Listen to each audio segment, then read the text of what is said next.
ಸುಪ್ತ ಮನಸ್ಸಿನ ಧ್ಯಾನ ನೆಗೆಟಿವ್ ಆಗಿರುವಂತಹ ಸಂದರ್ಭಗಳನ್ನು, ನೆಗೆಟಿವ್ ಆಗಿರುವ ವ್ಯಕ್ತಿಗಳನ್ನು ನಿಭಾಯಿಸುವ ಸಲುವಾಗಿ.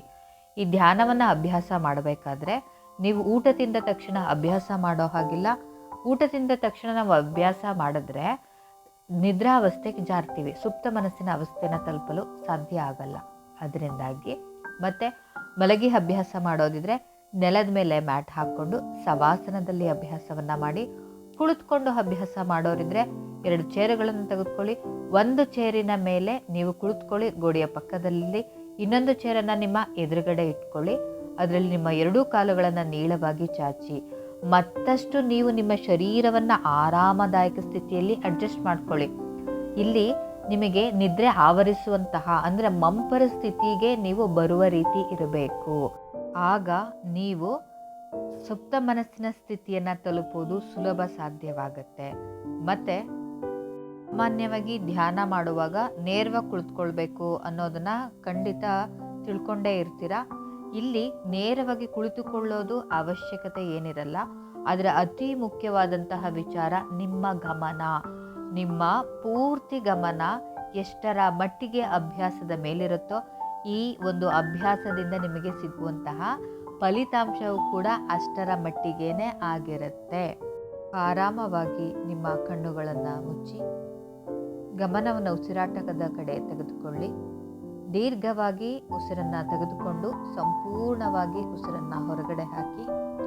ದೀರ್ಘವಾಗಿ ಉಸಿರನ್ನು ತೆಗೆದುಕೊಳ್ಳಿ, ಸಂಪೂರ್ಣವಾಗಿ ಉಸಿರನ್ನು ಹೊರಗಡೆ ಹಾಕಿ.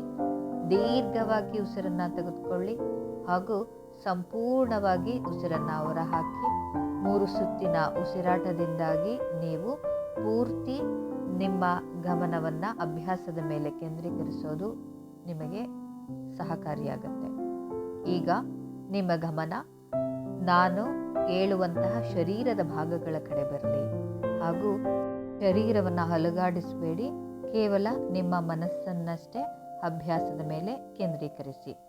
ಬಲಗಾಲಿನ ಹೆಬ್ಬೆರಳ ಮೇಲೆ ನಿಮ್ಮ ಗಮನವನ್ನು ತೆಗೆದುಕೊಳ್ಳಿ. ಗಮನಿಸಿ. 2ನೆಯ ಬೆರಳು, 3, 4, 5 ಪಾದ, ಹಿಮ್ಮಡಿ,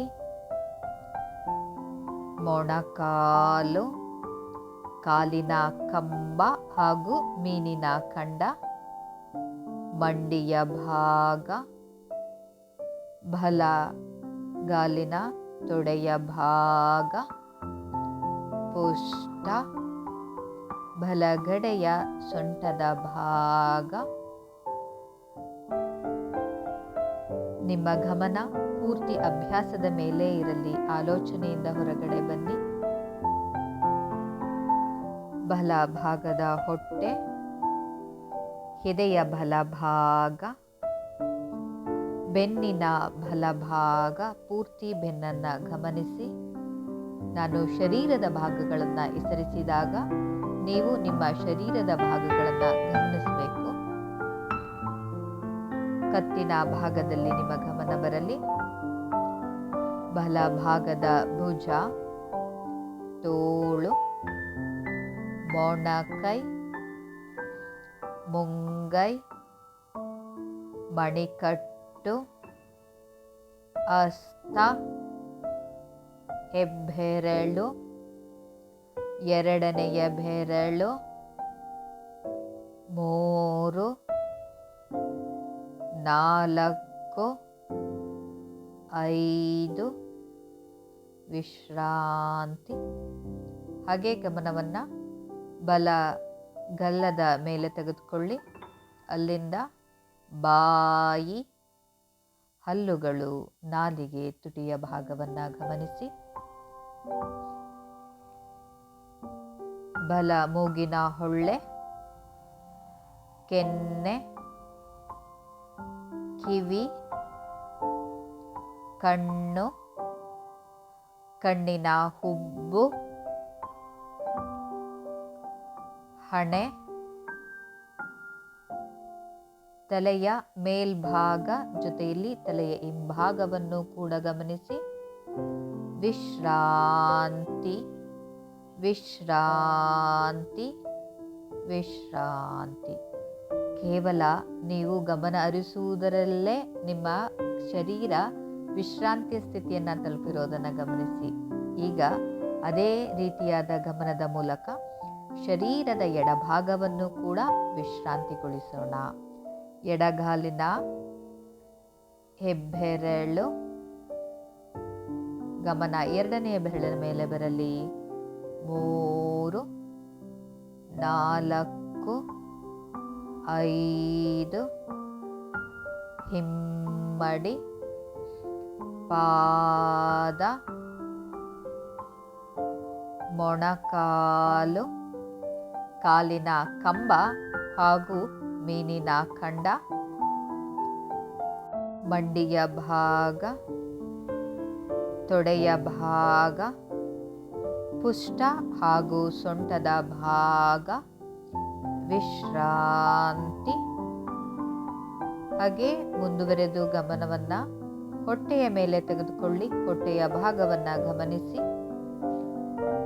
ಎದೆಯ ಎಡಭಾಗ, ಪೂರ್ತಿ ಬೆನ್ನಿನ ಭಾಗವನ್ನು ಗಮನಿಸಿ. ಕತ್ತಿನ ಮೇಲೆ ನಿಮ್ಮ ಗಮನ. ಭುಜ, ತೋಳು, ಎಡ ಶರೀರವನ್ನು ಗಮನಿಸುತ್ತಾ ಸಂಪೂರ್ಣವಾಗಿ ಅಭ್ಯಾಸದ ಮೇಲೆ ಕೇಂದ್ರೀಕೃತವಾಗಿರಲಿ ನಿಮ್ಮ ಮನಸ್ಸು. ಮೊಣಕೈ, ಮುಂಗೈ, ಮಣಿಕಟ್ಟು, ಹಸ್ತ, ಹೆಬ್ಬೆರಳು, ಎರಡನೆಯ ಬೆರಳು, 3, 4, 5. ಹಾಗೇ ನಿಮ್ಮ ಗಮನ ಗಲ್ಲದ ಮೇಲೆ ಬರಲಿ. ಬಾಯಿಯ ಭಾಗವನ್ನು ಗಮನಿಸಿ. ತುಟಿಗಳು, ಹಲ್ಲುಗಳು, ನಾಲಿಗೆಯ ಮೇಲೆ ಗಮನವಿರಲಿ. ಎಡ ಮೂಗಿನ ಹೊಳ್ಳೆ, ಕೆನ್ನೆ, ಎಡಗಿವಿ, ಕಣ್ಣು, ಕಣ್ಣಿನ ಹುಬ್ಬು, ಹಣೆ, ತಲೆಯ ಮೇಲ್ಭಾಗ ಹಾಗೂ ತಲೆಯ ಹಿಂಭಾಗ. ನೋಡಿ, ಈಗ ನಿಮ್ಮ ಪೂರ್ತಿ ಶರೀರ ವಿಶ್ರಾಂತಿಯ ಸ್ಥಿತಿಯನ್ನ ತಲುಪಿದೆ. ನಿಮ್ಮ ಗಮನ ಮನಸ್ಸಿನ ಕಡೆ ಬರಲಿ. ನಿಮ್ಮ ಜೀವನದಲ್ಲಿ ನೆಗೆಟಿವ್ ಸಂದರ್ಭಗಳು ಇದೆ ಅನ್ನೋದಾದರೆ ನಾವು ಸಮಸ್ಯೆಗಳನ್ನ ಕುರಿತು ಆಲೋಚನೆ ಮಾಡಿದಷ್ಟು ನಮ್ಮ ಜೀವನದಲ್ಲಿ ಸಮಸ್ಯೆಗಳು ಹೆಚ್ಚಾಗುತ್ತಾ ಹೋಗುತ್ತೆ. ಅದರ ಬದಲಿಗೆ ಪರಿಹಾರವನ್ನು ನಾವು ಕಂಡಿಡ್ಕೊಳ್ಬೇಕು. ಯಾವ ರೀತಿಯಾಗಿ ಅಂತ ಹೇಳಿದ್ರೆ, ನಾನು ಸಮಸ್ಯೆ ಬಗ್ಗೆ ಕೂತು ಆಲೋಚನೆ ಮಾಡ್ತಾ ಇದ್ದೀನಿ ಅಂದಾಗ ಏನಾಗುತ್ತೆ, ಸಮಸ್ಯೆ ನಿವಾರಣೆ ಏನಾದರೂ ಆಗತ್ತಾ? ಅದ್ರ ಮೂಲಕ ನನ್ನ ಶರೀರನ ಹಾಳು ಮಾಡ್ಕೊಳ್ತೀವಿ, ನಮ್ಮ ಮನಸ್ಥಿತಿಯನ್ನು ಹಾಳು ಮಾಡ್ಕೊಳ್ತೀವಿ ಅಲ್ವಾ? ಸೊ ಅದರ ಬದಲಿಗೆ ನಾವು ಏನು ಮಾಡಬಹುದು?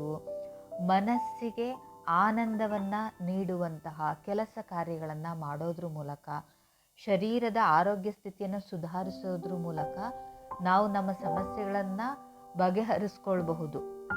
ಅಲ್ಲಿ ಒಂದು ಈ ಧ್ಯಾನವೂ ಕೂಡ ಹೌದು. ನೀವು ಅಭ್ಯಾಸವಾದ ನಂತರ ನಿಮ್ಮ ಮನಸ್ಥಿತಿ ಹೇಗಿರುತ್ತೆ, ನಿಮ್ಮ ಶರೀರದ ಸ್ಥಿತಿ ಹೇಗಿರುತ್ತೆ ಅದೇ ಸಂದರ್ಭ. ಆದರೆ ಈಗ ನನ್ನ ಆಲೋಚನೆಯ ರೀತಿ ಹೇಗಿದೆ, ಅದರಲ್ಲಾದ ಬದಲಾವಣೆ ಮೂಲಕ ಇದೇ ರೀತಿಯಾದಂತಹ ಪಾಸಿಟಿವ್ ಹವ್ಯಾಸಗಳೇನಿರುತ್ತೆ ಅದರಲ್ಲಿ ನೀವು ನಿಮ್ಮನ್ನು ತೊಡಗಿಸ್ಕೊಳ್ಳೋದ್ರ ಮೂಲಕ ಹೊರಗಡೆ ಬರಬಹುದು.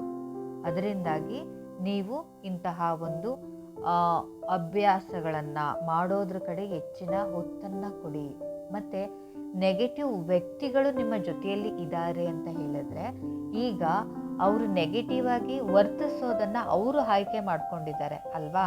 ಆದರೆ ಅದಕ್ಕೆ ತಕ್ಕ ಹಾಗೆ ನಮ್ಮ ಜೀವನವನ್ನು ಹಾಳು ಮಾಡಿಕೊಳ್ಳುವ ರೀತಿಯಲ್ಲಿ ನನ್ನ ಆಲೋಚನೆಗಳ ಪ್ಯಾಟ್ರನನ್ನು ಕೂಡ ನಾನು ಆಯ್ಕೆ ಮಾಡ್ಕೊಂಡ್ಬಿಟ್ಟಿದ್ದೀನಿ. ಯಾರಾದರೂ ಏನಾದರೂ ಅಂದರೆ ದುಃಖ ಪಡೋದು ಅನ್ನೋದು ಅವ್ರ ಸ್ವಭಾವ, ದುಃಖ ಪಡೋದು ನನ್ನ ಸ್ವಭಾವ ಅಲ್ವಾ? ಸೊ ಅದೇ ರೀತಿಯಾಗಿ ಈಗ ಇಲ್ಲಿ ನಮ್ಮ ಜೀವನದಲ್ಲಿ ನಡೀತಾ ಇದೆ. ನನಗೆ ಯಾರಿಂದನೋ ಕೋಪ ಬರ್ತಾ ಇದೆ, ಬೇಜಾರಾಗ್ತಾ ಇದೆ, ದುಃಖಕ್ಕೆ ಒಳಗಾಗ್ತಾ ಇದ್ದೀವಿ ಅಂತ ಆದರೆ ಗಮನಿಸಬೇಕಾದಂತಹ ವಿಚಾರ ಏನು? ನನ್ನ ಮನಸ್ಥಿತಿಯನ್ನು ನಾನು ಇವಾಗ ಚೆನ್ನಾಗಿ ಇಟ್ಕೋಬೇಕು ಅಂತ ಹೇಳಿದ್ರೆ ಹೊರಗಿನ ವ್ಯಕ್ತಿಗಳು ಸರಿ ಹೋದಾಗಷ್ಟೇ ನನ್ನ ಮನಸ್ಥಿತಿ ಸರಿ ಹೋಗುತ್ತೆ. ಆದರೆ ಹೊರಗಿನ ವ್ಯಕ್ತಿಗಳು ಸರಿ ಹೋಗೋದು ನಮ್ಮ ಕೈಯಲ್ಲಿ ಇಲ್ವಲ್ಲ. ಯಾವುದೇ ವ್ಯಕ್ತಿಗಾಗಲಿ ಇಲ್ಲಿ ನೆನಪಿಟ್ಕೊಳ್ಳಿ, ನಮಗೆ ಕಷ್ಟ ಇದೆ ಅಂತ ಹೇಳಿ ನೀವು ಕೈ ಮುಗಿದು ಕೇಳ್ಕೊಂಡ್ರೂ ಬದಲಾಗದೇ ಇರುವಂತಹ ಸಂದರ್ಭ ಇರುತ್ತೆ. ಆದರೆ ಅವ್ರಿಗೆ ಕಷ್ಟ ಬಂದಾಗ, ಅವರು ದುಃಖದಲ್ಲಿ ನೋವಲ್ಲಿ ಇದ್ದಾಗ ಅಷ್ಟೇ ಒಬ್ಬ ವ್ಯಕ್ತಿ ಮತ್ತೊಬ್ಬ ವ್ಯಕ್ತಿಯ ಹತ್ರ ಒಳ್ಳೆಯ ರೀತಿಯಲ್ಲಿ ನಡ್ಕೊಳ್ಳೋದು ಸಾಧ್ಯ ಆಗುತ್ತೆ. ನೊಂದಿದ್ರೆ ಅಥವಾ ಮಾನವೀಯತೆ ಇದ್ದರೆ ಸಂಬಂಧಕ್ಕೂ ಮೀರಿ, ಸ್ನೇಹಕ್ಕೂ ಮೀರಿ ಇಲ್ಲಿ ವರ್ತಿಸ್ತಾ ಇರ್ತಾರೆ. ಮತ್ತು ನಮಗಿಲ್ಲಿ ದುಃಖ ನೋವು ಉಂಟಾಗೋದು ಹೊರಗಿನ ಪ್ರಪಂಚದಿಂದಲ್ಲ, ಸಮಾಜದಿಂದಂತೂ ಅಲ್ಲವೇ ಅಲ್ಲ. ಹೆಚ್ಚಾಗಿ ನಾವು ನಮ್ಮವರು, ನನ್ನದು ಅಂತ ಏನು ಅಂದ್ಕೊಂಡಿರ್ತೀವೋ ಅಂತಹ ವ್ಯಕ್ತಿಗಳಿಂದಲೇ ನಮಗಿಲ್ಲಿ ದುಃಖ ನೋವು ಆಗ್ತಾ ಇರುತ್ತೆ. ಇದನ್ನು ನಿಭಾಯಿಸುವ ಬಗೆ ಹೇಗೆ? ಇದಕ್ಕೇನೆ ಯೋಗ ಅಭ್ಯಾಸದಲ್ಲಿ ಕ್ಷಮಾ ಯಜ್ಞ, ಕ್ಷಮಾ ಧ್ಯಾನ ಅಂತ ಕೂಡ ಇದೆ. ಫರ್ಗಿವ್ನೆಸ್ ಮೆಡಿಟೇಷನ್ ಅಂತ ಹೇಳಿ ಕರಿತೀವಿ. ಸೊ ಆದರೆ ಬಹಳಷ್ಟು ಜನ ಅದನ್ನು ಒಪ್ಕೊಳ್ಳೋದಿಲ್ಲ, ಆ ಅಭ್ಯಾಸವನ್ನು ಮಾಡೋದಿಲ್ಲ. ಈಗ ಅವರು ನೆಗೆಟಿವ್ ಆಗಿ ವರ್ತಿಸ್ತಿದ್ದಾರೆ, ಹೌದು. ಅದಕ್ಕೆ ತಕ್ಕ ಹಾಗೆ ನೀನು ನಿನಗೆ ತೊಂದರೆ ಮಾಡ್ಕೊಳ್ತಾ ಇದೆಯಲ್ವಾ, ನಿನಗೆ ಸಮಸ್ಯೆಯನ್ನು ಸೃಷ್ಟಿ ಮಾಡ್ಕೊಳ್ತಾ ಇದೆಯಲ್ವಾ, ಅದು ಕೂಡ ನೆಗೆಟಿವ್ ವೇನೇ ಅಲ್ವಾ? ನನಗೆ ಆ್ಯಸ್ ಎ ಥೆರಪಿಸ್ಟ್ ಆಗಿ ಈ ಒಂದು ಪಾರ್ಟಲ್ಲಿ ಕ್ಲೈಂಟ್ಗಳನ್ನ ಅಕ್ಸೆಪ್ಟ್ ಮಾಡಿಸೋದು ತುಂಬ ಕಷ್ಟ ಸಾಧ್ಯವಾದಂತಹ ಕೆಲಸ. ಇದನ್ನು ನಾನು ಕೂಡ ಈ ಮೊದಲು ಎಕ್ಸ್ಪೀರಿಯನ್ಸ್ ಮಾಡಿದ್ದೀನಿ. ಆದರೆ ಪ್ರಿಯರೇ, ನಾವಿಲ್ಲಿ ಅರ್ಥ ಮಾಡ್ಕೊಳ್ಬೇಕಾಗಿರೋದು, ಮೂರ್ಖರ ಜೊತೆ ಸೇರಿ ಮೂರ್ಖರಾಗ್ತೀರಾ ಅಥವಾ ಬದುಕಿಗೆ ಬೇಕಾದಂತಹ ವಿಚಾರನ ಆಯ್ಕೆ ಮಾಡಿಕೊಂಡು ಜೀವನದಲ್ಲಿ ಬುದ್ಧಿವಂತರಾಗ್ತೀರಾ? ಎಷ್ಟೋ ಸಮಯದಲ್ಲಿ ಅದನ್ನು ನಾನು ಕೂಡ ಸ್ವತಃ ಅನುಭವಿಸಿದ್ದೀನಿ. ಈಗ ಅವರು ಏನೋ ಹೇಳಿದ್ರು, ಏನೋ ಹೇಳ್ತಾರೆ, ಏನೋ ಮಾಡ್ತಾರೆ, ಆ ವ್ಯಕ್ತಿಗಳು ನಿನ್ನನ್ನು ಯಾವ ಮಟ್ಟದಲ್ಲಿಟ್ಟಿದ್ದಾರೆ ಮತ್ತು ವಾಸ್ತವದಲ್ಲಿ ಅನುಭವಿಸಿದಂತಹ ಒಂದು ಕಲಿತ ಪಾಠ ಏನು ಅಂತ ಹೇಳಿದ್ರೆ, ನಮ್ಮ ಮಟ್ಟಿಗೆ ಅವರು ಸಂಬಂಧಿಕರು, ಸ್ನೇಹಿತರು ಆಗಿರ್ತಾರೆ. ಆದರೆ ಅವರ ಮಟ್ಟಿಗೆ ನಾವು ಯಾರೂ ಅಲ್ಲ, ನಾವು ಏನೂ ಅಲ್ಲ. ಅವರ ಜೀವನದಲ್ಲಿ ನಮಗೆ ಯಾವ ರೀತಿಯಾದ ಒಂದು ವ್ಯಾಲ್ಯೂ ಕೂಡ ಇರಲ್ಲ. ಅದನ್ನು ನಾವು ಅರ್ಥ ಮಾಡ್ಕೊಳ್ದೇನೆ ನನಗೆ ಹೀಗಂದ್ರು, ನನ್ನ ಹತ್ರ ಹೀಗೆ ಬಿಹೇವ್ ಮಾಡಿದ್ರು ಅಂತ ಹೇಳಿ ಅವ್ರನ್ನ ಕ್ಯಾಲ್ಕುಲೇಟ್ ಮಾಡೋದ್ರಲ್ಲೇ ಜೀವನವನ್ನು ಕಳ್ಕೊಂಡ್ಬಿಡ್ತೀವಿ. ಮತ್ತು ಆ ಒಂದು ಹಂತದಲ್ಲಿ ನನ್ನ ಶರೀರದ ಸ್ಥಿತಿ ಏನಾಗ್ತಾ ಇದೆ, ನನ್ನ ಮನಸ್ಸಿನ ಸ್ಥಿತಿ ಏನಾಗ್ತಾ ಇದೆ ಅನ್ನುವಂತಹ ಅರಿವನ್ನೇ ನಾವು ಕಳ್ಕೊಂಡ್ಬಿಡ್ತೀವಿ.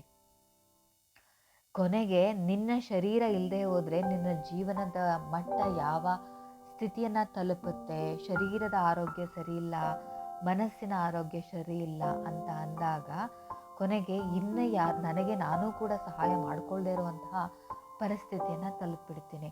ಹಾಗಿದ್ರೆ ಇಲ್ಲಿ ನಾವು ಏನು ಮಾಡಬಹುದು? ನೆಗೆಟಿವ್ ಸಂದರ್ಭಗಳನ್ನು ನಾವು ಪಾಸಿಟಿವ್ ವೇನಲ್ಲಿ ಹ್ಯಾಂಡಲ್ ಮಾಡಬೇಕು. ಸೊ ಆ ವ್ಯಕ್ತಿಗಳ ಬಗ್ಗೆ ನಾವು ಅವ್ರೀಗ ನೆನೆಸ್ಕೊಳ್ಬೇಕಾದ್ರೆ, ನನಗೆ ಕೋಪ ಬಂದರೆ, ಬೇಜಾರಾದರೆ, ದುಃಖ ಆದರೆ ಅದೆಲ್ಲ ನೆಗೆಟಿವ್ ಫೀಲಿಂಗ್ಸನ್ನು ಹೊರಗಡೆ ಹಾಕಿ ನಾವು ಏನನ್ನು ಮಾಡಬಹುದು ಅಂತ ಹೇಳಿದ್ರೆ, ಆ ವ್ಯಕ್ತಿಗಳ ಬಗ್ಗೆ ನಾವು ಆಲೋಚನೆಯನ್ನು ಮಾಡೋದನ್ನು ಬಿಟ್ಟು ಪರಸ್ಪರ ಒಂದು ಪಾಸಿಟಿವ್ ಎನರ್ಜಿನ ನಾವು ಫ್ಲೋ ಮಾಡೋದು. ಇಲ್ಲಿ ದುಃಖ ಇರುತ್ತೆ, ಒಪ್ಕೊಳ್ತೀನಿ, ನೋವಿರುತ್ತೆ, ಒಪ್ಕೊಳ್ತೀನಿ. ಆದರೆ ಈ ಕ್ಷಣ ಈಗಳಿಗೆ ನಾನು ಬದುಕೋದಕ್ಕೆ ಏನು ಮಾಡಬೇಕೋ ಅದನ್ನಷ್ಟೇ ನೀವೇ ಆಗಲಿ, ಅದು ನಾನಾಗಲಿ ಮಾಡಿದರಷ್ಟೇ ನಮಗಿಲ್ಲಿ ಜೀವನ ಇರೋದು. ದಯವಿಟ್ಟು ಬೇಜಾರು ಮಾಡ್ಕೋಬೇಡಿ, ಮುಟ್ಟಾಳ್ರಾಗೋದು ಬೇಡ. ನಿಮ್ಮ ಅನಿಸಿಕೆ ಏನಿದೆ, ನಿಮ್ಮ ಭಾವನೆಗಳಿಗೆ ಕಟ್ಟು ಬಿದ್ದು ನಿಮಗೇನು ಅನಿಸುತ್ತೆ ಅದನ್ನೇ ಮಾಡಿ ನಿಮ್ಮ ಜೀವನವನ್ನು ನರಕ ಮಾಡ್ಕೊಳ್ಳೋದ್ರ ಬದಲಿಗೆ ಈಗ ಮುಂದೆ ನಾನು ಹೇಳ್ತೀನಿ, ಸೂಚನೆಯನ್ನು ಕೊಡ್ತೀನಿ. ಸುಪ್ತ ಮನಸ್ಸಿನ ಅವಸ್ಥೆಯಲ್ಲಿ ದಯವಿಟ್ಟು ಇದನ್ನು ಅಕ್ಸೆಪ್ಟ್ ಮಾಡ್ಕೊಳ್ಳಿ. ನಾನು ಏನನ್ನು ಹೇಳ್ತೀನಿ ಅದನ್ನು ಮನಸಾರೆ ಅಭ್ಯಾಸ ಮಾಡಿ. ನಮ್ಮ ಮನಸ್ಸು ಕೂಡ ನಮ್ಮದಲ್ಲ. ಒಳ್ಳೆಯ ವಾತಾವರಣ ಇದ್ರಷ್ಟೇನೆ ನಿಮ್ಮ ಮನಸ್ಸು ನಿಮಗೆ ಪಾಸಿಟಿವ್ ಆಲೋಚನೆಗಳನ್ನು ಕೊಡುತ್ತೆ. ನೆಗೆಟಿವ್ ವಾತಾವರಣ ನಿಮ್ಮ ಒಳಗಡೆ ಇದ್ದರೆ ಅದು ಕೂಡ ನೆಗೆಟಿವ್ ಆಲೋಚನೆಗಳನ್ನಷ್ಟೇ ಸೃಷ್ಟಿ ಮಾಡುತ್ತೆ. ನಿಮ್ಮ ಮನಸ್ಸಿನಲ್ಲಾದ್ರೂ ನಿಮಗೆ ಹೊರಗಡೆ ಪ್ರಪಂಚದಿಂದ ಸಹಾಯ ಸಿಗ್ತಾ ಇಲ್ವಾ? ವ್ಯಕ್ತಿಗಳಿಂದ ಸಹಾಯ ಸಿಗ್ತಾ ಇಲ್ವಾ? ನಿಮ್ಮ ಸಂದರ್ಭ ಸರಿ ಇಲ್ವಾ? ಆದರೆ ಅಂತರ್ಮುಖಿಯಾಗಿ ನಿಮ್ಮ ಒಳಗಡೆನೆ ನಿಮ್ಮ ಬದುಕಿಗೆ ಬೇಕಾದಂತಹ ವಿಚಾರಗಳನ್ನು ಸೃಷ್ಟಿ ಮಾಡಿಕೊಳ್ಳುವಷ್ಟು ಶಕ್ತಿ ನಿಮಗಿದೆ. ಆ ಶಕ್ತಿಯನ್ನು ಬಳಕೆ ಮಾಡ್ಕೊಳ್ಳೋದಕ್ಕೋಸ್ಕರ ದಯಮಾಡಿ ಪ್ರಿಯರೇ, ಆಧ್ಯಾತ್ಮವನ್ನು ಬೆಳೆಸ್ಕೊಳ್ಳಿ. ಅದರ ಜ್ಞಾನ ಇರಬಹುದು, ಅದರ ಶಕ್ತಿಯನ್ನು ಬಳಕೆ ಮಾಡ್ಕೊಳ್ಳಿ. ನೀವು ನಿಮ್ಮ ಬದುಕನ್ನು ಕಾಪಾಡಿಕೊಳ್ಳುವಂತಹ ವ್ಯಕ್ತಿಯಾಗಿ. ಇದು ನನ್ನ ಕಳಕಳೆಯ ಮನವಿಯೂ ಕೂಡ ಹೌದು. ಅಂತಹ ಸಮಸ್ಯೆಗಳನ್ನು ಯಾವ ರೀತಿಯಾಗಿ ಹ್ಯಾಂಡಲ್ ಮಾಡಬಹುದು ಅನ್ನೋ ಟೆಕ್ನಿಕ್ಗಳನ್ನು ನಿಮ್ಮ ಸುಪ್ತ ಮನಸ್ಸಿನ ಸ್ಥಿತಿಯಲ್ಲಿ ನಾನು ಹೇಳ್ತಾ ಹೋಗ್ತೀನಿ. ಮತ್ತು ನೀವು ಎಚ್ಚರಿಕೆಯ ಸ್ಥಿತಿಯಲ್ಲಿ ಆ ಟೆಕ್ನಿಕ್ಗಳನ್ನ ನೇರವಾಗಿ ಅಪ್ಲೈ ಮಾಡ್ಕೊಳ್ಳೋದಕ್ಕೆ ಬಹಳ ಸಮಯ ಬೇಕಾಗುತ್ತೆ. ಸುಪ್ತ ಮನಸ್ಸಿನಲ್ಲಿ ಅದನ್ನು ಬಹಳ ಈಸಿಯಾಗಿ ಅಪ್ಲೈ ಮಾಡ್ಕೊಳ್ಬಹುದು. ಜಾಗೃತ ಮನಸ್ಸಿನಿಂದ ನಿಮಗೆ ವಿಚಾರಗಳು ಬಂದರೂ ಕೂಡ ಅದರ ಸೃಷ್ಟಿಯಾಗುವಂಥದ್ದು ಸುಪ್ತ ಮನಸ್ಸಿನ ಸ್ಥಿತಿಯಲ್ಲಿ. ಅದರಿಂದಾಗಿ ಸುಪ್ತ ಮನಸ್ಸಿನ ಸ್ಥಿತಿಯಲ್ಲಿ ನೀವು ಅಂದರೆ ಈ ಧ್ಯಾನವನ್ನು ಅಭ್ಯಾಸ ಮಾಡ್ತಾ ಮತ್ತು ಆ ಒಂದು ಸ್ಥಿತಿಯಲ್ಲಿ ಆ ಟೆಕ್ನಿಕ್ನ ಅಪ್ಲೈ ಮಾಡ್ಕೊಳ್ತಾ ಹೋದರೆ ಕನಿಷ್ಠ ನೀವು ಯಾವುದೇ ಅಭ್ಯಾಸನ ತುಂಬ ಕಡಿಮೆ ಅಂದರೆ 21 ದಿನನಾದರೂ ಅಭ್ಯಾಸ ಮಾಡಬೇಕು. ದೀರ್ಘವಾದಂತಹ ಅಭ್ಯಾಸ ಏನು, ನೀವು ಬಹಳ ದಿನಗಳವರೆಗೆ ಮತ್ತು ಕಂಟಿನ್ಯೂಸ್ ಆಗಿ ಅಭ್ಯಾಸ ಮಾಡಬೇಕು ಯಾವುದೇ ಆಗಲಿ. ಅದರಿಂದ ಮಾತ್ರ ನೀವು ರಿಸಲ್ಟನ್ನು ಎಕ್ಸ್ಪೆಕ್ಟ್ ಮಾಡೋದು ಸಾಧ್ಯ ಆಗುತ್ತೆ. ಈಗ ನಿಮ್ಮನ್ನು ಕನ್ವಿನ್ಸ್ ಮಾಡೋದಕ್ಕೋಸ್ಕರ ನಾನು ಇಷ್ಟೆಲ್ಲ ಧ್ಯಾನದ ಒಳಗಡೆ ವಿವರಣೆಯನ್ನು ನೀಡಲೇಬೇಕಾಯಿತು.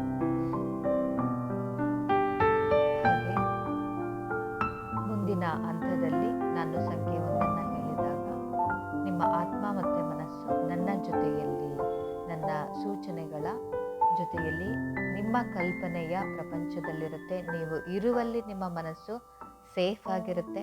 ನನ್ನ ಜೊತೆ ಬರುವಂತಹ ನಿಮ್ಮ ಆತ್ಮ ಮತ್ತು ಮನಸ್ಸು ಕೇವಲ ಇದು ನಿಮ್ಮ ಕಲ್ಪನೆಯ ಜಾಗ ಅಷ್ಟೇ, ಅದೂ ಕೂಡ ಸೇಫಾಗೇ ಇರುತ್ತೆ. ಈಗ 3, 2, 1 ನಿಮ್ಮ ಕಣ್ಣ ಮುಂದೆ ಹುಲ್ಲು ಹಾಸಿದೆ. ಹುಲ್ಲಿನ ಮೇಲೆ ಬರಿಗಾಲಿನಲ್ಲಿ ನೀವು ಹಾಗೇ ನಡ್ಕೊಂಡು ಬರ್ತಾ ಇದ್ದೀರಾ.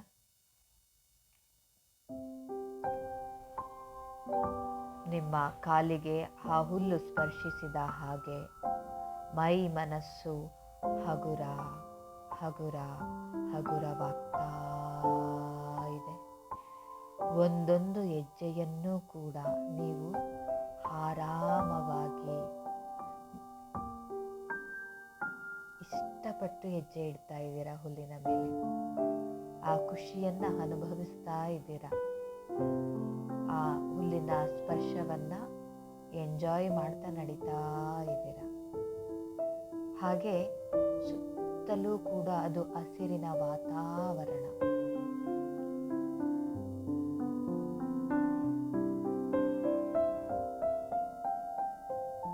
ಎಲ್ಲೆಲ್ಲೂ ಕೂಡ ಹಸಿರಿನ ಸೊಬಗು ನಿಮ್ಮ ಕಣ್ಣನ್ನು ತುಂಬಿಕೊಳ್ತಾ ಇದೆ.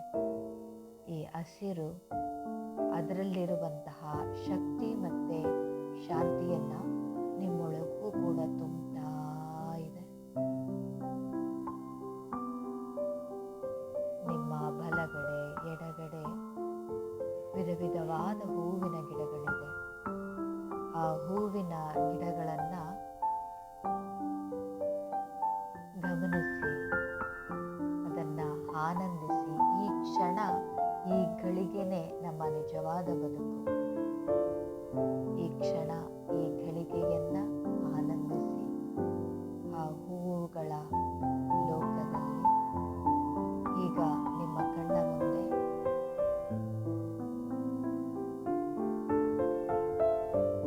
ಸೊಗಸಾದ ಸ್ವಚ್ಛವಾದ ಹುಲ್ಲು ಹಾಸಿದೆ. ಅಲ್ಲಿ ಆರಾಮವಾಗಿ ಮಲಗಿಕೊಳ್ಳಿ. ಪೂರ್ತಿ ಶರೀರವನ್ನು ಆರಾಮದಾಯಕ ಸ್ಥಿತಿಯಲ್ಲಿ ಬಿಟ್ಟು ಹಗುರವಾಗಿ ನೆಲದ ಮೇಲೆ ಹುಲ್ಲು ಹಾಸಿನ ಮೇಲೆ ಮಲಗಿಕೊಳ್ಳಿ. ಈಗ ನಿಮ್ಮ ಇಡೀ ಶರೀರವನ್ನು ಹುಲ್ಲು ಹಾಸು ಮುಟ್ತಾ ಇದೆ.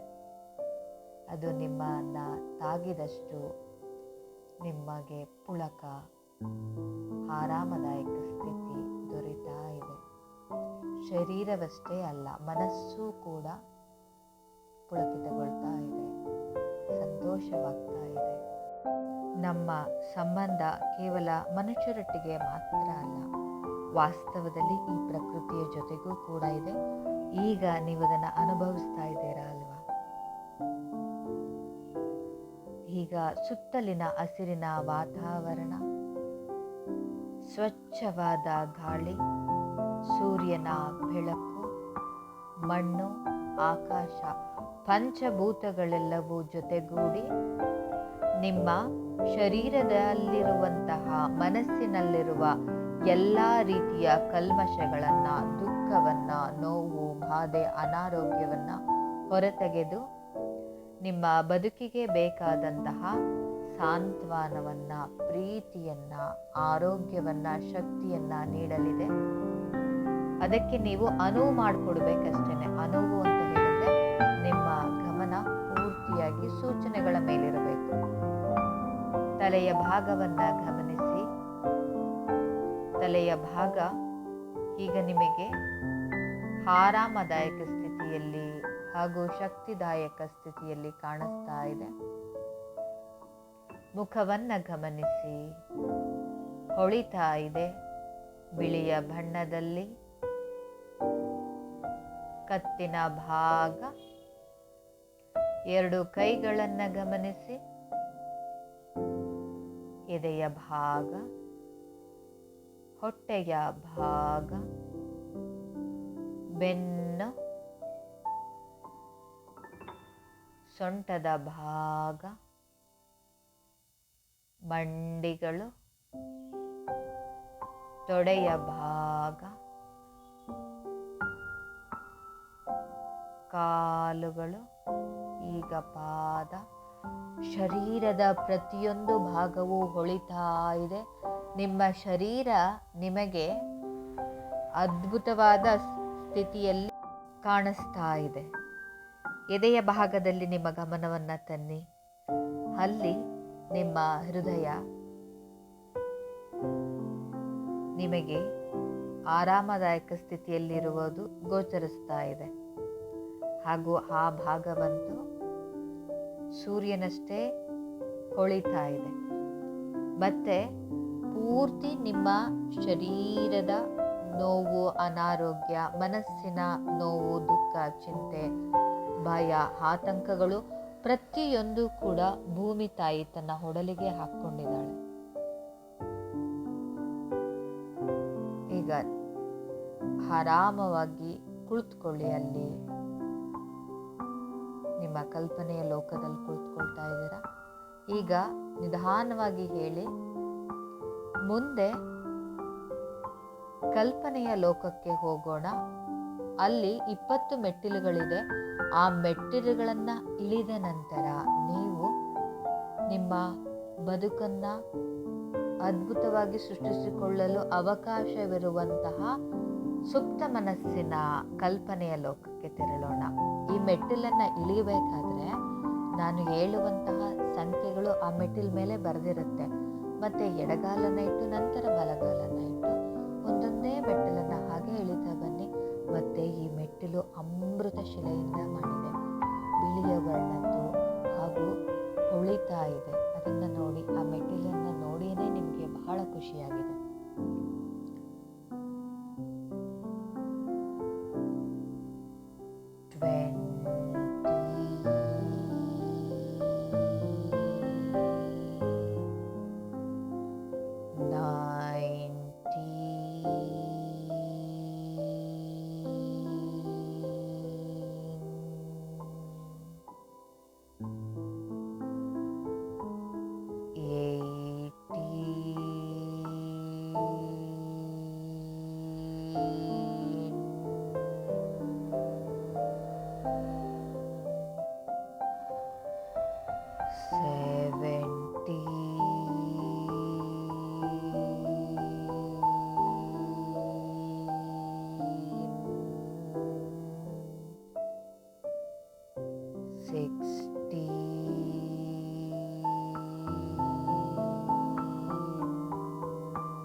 ನಿಮ್ಮ ಇಷ್ಟ ದೇವರ ವಿಗ್ರಹ ಇದೆ. ಮೆಟ್ಟಿಲಿನ ಇಳಿದ ತಕ್ಷಣ ಕಣ್ಣ ಮುಂದೆ ಇಷ್ಟ ದೇವರ ವಿಗ್ರಹವನ್ನು ನೋಡಿ ಆ ಭಗವಂತನನ್ನ ನೋಡಿದ ತಕ್ಷಣ ನಿಮ್ಮ ಒಳಗಡೆ ಆನಂದ ಸೃಷ್ಟಿಯಾಗ್ತಾ ಇದೆ.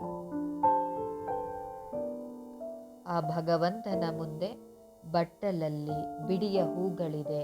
ನಿಮ್ಮ ಎರಡೂ ಕೈಗಳಲ್ಲೂ ಕೂಡ ಆ ಹೂವನ್ನು ತೆಗೆದುಕೊಂಡು ಭಗವಂತನ ಪಾದಕ್ಕೆ ಅರ್ಪಿಸಿ.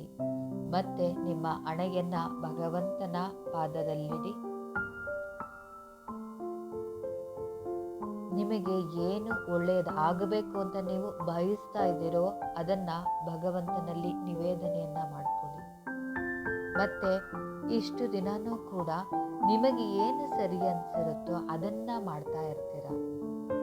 ನಿಮಗೆ ಏನು ಗೊತ್ತಿರುತ್ತೋ, ನಿಮ್ಮ ತಲೆಯಲ್ಲಿ ಯಾವ ರೀತಿಯ ಆಲೋಚನೆಗಳು ಬರುತ್ತೋ, ಯಾವ ರೀತಿಯ ಟೆಕ್ನಿಕ್ಕನ್ನು ಮಾಡಬಹುದು ಅಂತ ಹೇಳಿ ನಿಮಗೆ ಅನಿಸ್ತಾ ಇರುತ್ತೋ ಆ ಐಡಿಯಾಗಳನ್ನು ಯೂಸ್ ಮಾಡ್ತಾ ನೀವು ನಿಮ್ಮ ಸಮಸ್ಯೆಗಳನ್ನು ಅಥವಾ ವ್ಯಕ್ತಿಗಳನ್ನು ನಿಭಾಯಿಸ್ತಾ ಇರ್ತೀರ. ಆದರೆ ಇಲ್ಲಿ ನೀವು ಅದನ್ನು ಭಗವಂತನಿಗೆ ಅರ್ಪಿಸಬೇಕು. ಅರ್ಪಿಸಿದ ನಂತರ ಪೂರ್ತಿ ಶರಣಾಗತರಾಗಬೇಕು. ಅದು ಯಾವ ರೀತಿಯಲ್ಲಾಗುತ್ತೆ, ಯಾವ ರೂಪದಲ್ಲಾಗುತ್ತೆ, ನಿಮಗೆ ಬೇಡದೇ ಇರುವಂತಹ ವಿಚಾರ. ನಿಮಗೆ ಬೇಕಿರುವುದು ಕೇವಲ ಫಲಿತಾಂಶ ಅಷ್ಟೇ. ನಿಮಗೆ ಒಳ್ಳೆಯದಾಗಬೇಕು ಅನ್ನೋದನ್ನಷ್ಟೇ ನಿಮ್ಮ ತಲೆಯಲ್ಲಿ ಇಟ್ಕೊಳ್ಳಿ. ಉಳಿದಿದ್ದನ್ನು ಪೂರ್ತಿಯಾಗಿ ಆ ದೇವರಿಗೆ ಸಮರ್ಪಿಸಿ.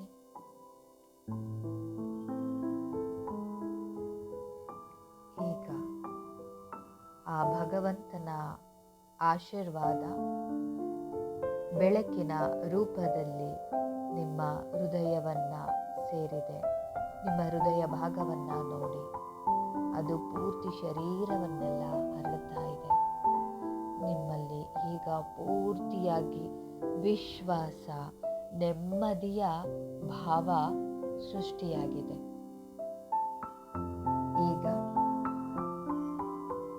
ಅಲ್ಲಿಂದ ಮುಂದೆ ಬನ್ನಿ. 3, 2, 1. ನಿಮ್ಮ ಕಣ್ಣ ಮುಂದೆ ಗೋಲ್ಡನ್ ಕಲರ್ನ ಬಾಗಿಲಿದೆ. ಈಗ ನೀವು ಆ ಬಾಗಿಲನ್ನ ಮುಟ್ಟಿ ಈಗ ಬಾಗಿಲು ತೆರ್ಕೊಳ್ತು. ಈಗ ಅಲ್ಲಿಂದ ಒಳಗಡೆ ಬನ್ನಿ. ಇದು ನಿಮ್ಮ ಸುಪ್ತ ಮನಸ್ಸಿನ ಸ್ಥಿತಿಯ ಕಲ್ಪನೆಯ ಲೋಕ. ಇಲ್ಲಿ ನಿಮಗೆ ಏನು ಬೇಕೋ ಅದನ್ನ ನೀವಿಲ್ಲಿ ಸೃಷ್ಟಿ ಮಾಡಿಕೊಳ್ಳಬಹುದು. ಈಗ ನೀವು ಸಂಪೂರ್ಣವಾಗಿ ಸುಪ್ತ ಮನಸ್ಸಿನ ಸ್ಥಿತಿಯಲ್ಲಿದ್ದೀರಾ. ನಿಮ್ಮ ಜೀವನದಲ್ಲಿ ಏನು ಸಂದರ್ಭ ಇದೆ ಆ ಸಂದರ್ಭವನ್ನ ಈಗಿಲ್ಲಿ ನೆನಪು ಮಾಡ್ಕೊಳ್ಳಿ. ಆ ಸಂದರ್ಭ ನೆನಪಾದಾಗ ನಿಮಗೆ ಎಷ್ಟು ಹಿಂಸೆ ಆಗತ್ತೆ ನಿಮ್ಮ ಮನಸ್ಸಿಗೆ ಮತ್ತೆ ಶರೀರಕ್ಕೆ ಅಲ್ವಾ? ಆದರೆ ಈಗ ಇಲ್ಲಿ ಅದೇ ಸಂದರ್ಭವನ್ನ ಪಾಸಿಟಿವ್ ಆಗಿ ನೋಡಿ. ಆ ಸಂದರ್ಭದಲ್ಲಿ ನೀವು ನಗ್ತಾ ಇದ್ದೀರಾ, ಆ ಸಂದರ್ಭದಲ್ಲಿ ನೀವು ತಾಳ್ಮೆಯಿಂದ ಇದ್ದೀರಾ, ಆ ಸಂದರ್ಭವನ್ನ ನೀವು ಜಾಣ್ಮೆಯಿಂದ ನಿಭಾಯಿಸ್ತಾ ಇದ್ದೀರಾ.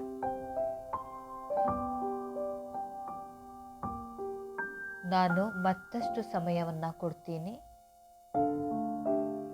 ಮತ್ತೆ ಈಗ ವ್ಯಕ್ತಿಗಳಿದ್ದಾರೆ, ವ್ಯಕ್ತಿಗಳನ್ನ ನಾವು ಯಾವ ರೀತಿಯಾಗಿ ನಿಭಾಯಿಸೋದು? ಆ ವ್ಯಕ್ತಿ ನಿಮ್ಮ ಕಣ್ಣ ಮುಂದೆ ಬಂದಾಗ ನಿಮಗೆ ಏನು ಅನ್ನಿಸ್ತಾ ಇದೆ?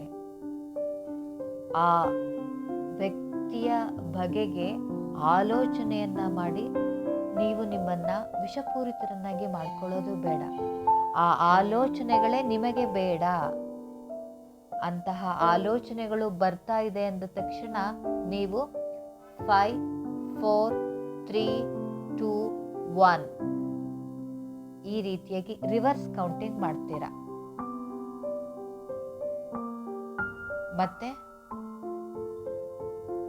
ನಿಮಗೆ ಇಷ್ಟವಾದಂತಹ ಹವ್ಯಾಸದಲ್ಲಿ ನಿಮ್ಮನ್ನ ನೀವು ತೊಡಗಿಸ್ಕೊಳ್ತಾ ಇದ್ದೀರಾ. ಆ ವ್ಯಕ್ತಿಗಳ ಬಗ್ಗೆ ನೆನಪು ಮಾಡಿಕೊಂಡು ಆಲೋಚನೆ ಮಾಡುವ ಬದಲಿಗೆ ಮನಸ್ಸಿಗೆ ಹಿತವಾಗುವಂತಹ ಖುಷಿಯಾಗುವಂತಹ ಅಭ್ಯಾಸದಲ್ಲಿ ನಿಮ್ಮನ್ನ ನೀವು ತೊಡಗಿಸ್ಕೊಳ್ತಾ ಇದ್ದೀರಾ.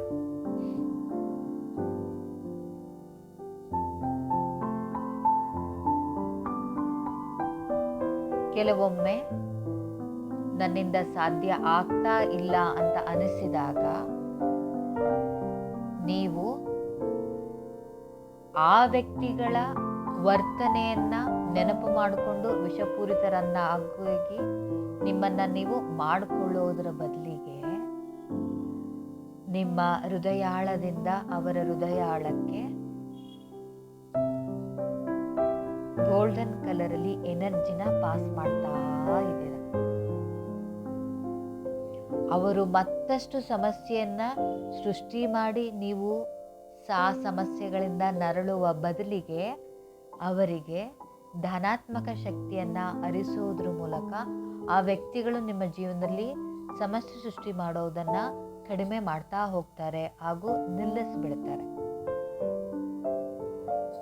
ಸಂದರ್ಭವನ್ನ ನಿಭಾಯಿಸೋದು ಹೇಗೆ ಅಂತ ಹೇಳಿದೆ, ಮತ್ತೆ ವ್ಯಕ್ತಿಗಳನ್ನ ನಿಭಾಯಿಸಲು ನಾವು ಯಾವ ರೀತಿಯ ಟೆಕ್ನಿಕ್ಗಳನ್ನ ಯೂಸ್ ಮಾಡ್ಕೊಳ್ಬೇಕು ಅನ್ನೋದನ್ನು ಕೂಡ ಹೇಳಿದೆ. ಈಗ ಕೆಲವು ಕ್ಷಣ ನಾನಿಲ್ಲಿ ಯಾವುದೇ ರೀತಿಯ ಸೂಚನೆಗಳನ್ನ ನೀಡೋದಿಲ್ಲ. ನೀವು ನಿಮ್ಮ ಕಲ್ಪನೆಯ ಲೋಕದಲ್ಲಿ ನಿಮ್ಮ ಜೀವನದಲ್ಲಿ ವ್ಯಕ್ತಿಗಳನ್ನು ನಿಭಾಯಿಸುವ ಮತ್ತು ಸಂದರ್ಭಗಳನ್ನು ನಿಭಾಯಿಸುವ ರೀತಿಯನ್ನ ನಾನು ಹೇಳ್ಕೊಟ್ಟಂತಹ ಟೆಕ್ನಿಕ್ಗಳನ್ನು ಅಪ್ಲೈ ಮಾಡ್ತಾ ಇರುವ ರೀತಿಯಲ್ಲಿ ಕಲ್ಪನೆಯನ್ನ ಮಾಡ್ಕೊಳ್ಳಿ. ಮತ್ತೆ ನೀವು ಈ ಸ್ಥಿತಿಯಲ್ಲೇ ಕಲ್ಪನೆಯನ್ನ ಮಾಡಿಕೊಂಡ್ರೆ ನಿಜ ಜೀವನದಲ್ಲಿ ನೀವು ಅದನ್ನ ಚಿಟಿಕೆ ಹೊಡೆಯೋ ರೀತಿ ಅಪ್ಲೈ ಮಾಡ್ತಾ ಹೋಗ್ತೀರಾ. ಆವಾಗ ನಿಮ್ಮ ಜೀವನದಲ್ಲಿ ಒಳ್ಳೆಯ ವಿಚಾರಗಳು ನಡೀತಾ ಹೋಗುತ್ತೆ. ನೀವು ಸಂತೋಷವಾಗಿರಬಹುದು, ಆರೋಗ್ಯವಾಗಿರಬಹುದು, ಒಳ್ಳೆಯ ಬದುಕು ನಿಮ್ಮದಾಗುತ್ತೆ. ಕಲ್ಪನೆಯನ್ನ ಪ್ರಾರಂಭಿಸಿ.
ಈಗ ನಿಮ್ಮ ಗಮನ ನನ್ನ ಸೂಚನೆಗಳ ಮೇಲೆ ಬರಲಿ.